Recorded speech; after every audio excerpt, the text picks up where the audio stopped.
Hello යමුද මං එක්ක දකුණු ආසියාවේ තියෙන ලොකුම රෝස තිරිවානා කන්ද බලන්න. මේ අපි පොළොන්නරුවේ ඉන්න 3 වෙනි දවස. මුල් දවස් ටිකේ බලන්න ගියපු තැන් මං ඔයාලට ෆොටෝස් වලින් දාලා තියෙනවා. මේ පරිසරය නම් පුදුම ලස්සනක් තියෙන්නේ. රෝස තිරිවානා කන්ද බලන්න යන්න තියෙන්නේ නාගස් පිරුණු කැලයක් වැඩි. ඒ නිසා ඒකට නාමල් වෙන කියලා කියනවා. මේ ඉතින් අපි යන ගමන් ඉන්නේ. ගොඩක් දුර යන්න තියෙනවා.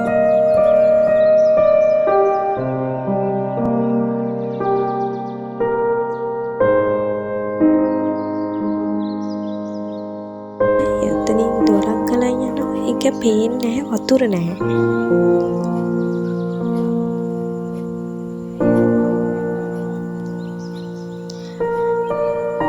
අනුරාධපුරේ කැකිරාව ප්‍රදේශය තමයි මේක තියෙන්නේ.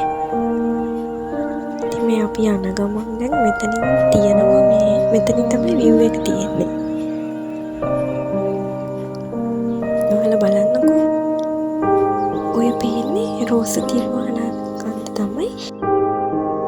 මිනිසුන්ගේ වැඩ නිසා ඒක දැන් කළු පාට වෙලා තියෙන්නේ. පුපුරවල එහෙම කපපු පාරවල තියෙනවා. ඒ තැන් නම් රෝස පාටයි. හරි ලස්සනයි. අපි දැන් මේ වාඩි වෙලා ඉන්නව මහන්සි නිසා උඩටම යන්න ඕනේ. බුදු පිළිමයක් තියෙන උඩ. දැන් මේ උඩටම ගිහිල්ලා කඳු පන්තියක්ම වගේ පේනවා. මහන්සි නිසා දොඩම්පියම එකක් බිව්වා අපි. මේ ඉන්නේ මම. එහෙනම් ගිහින් එන්නම්.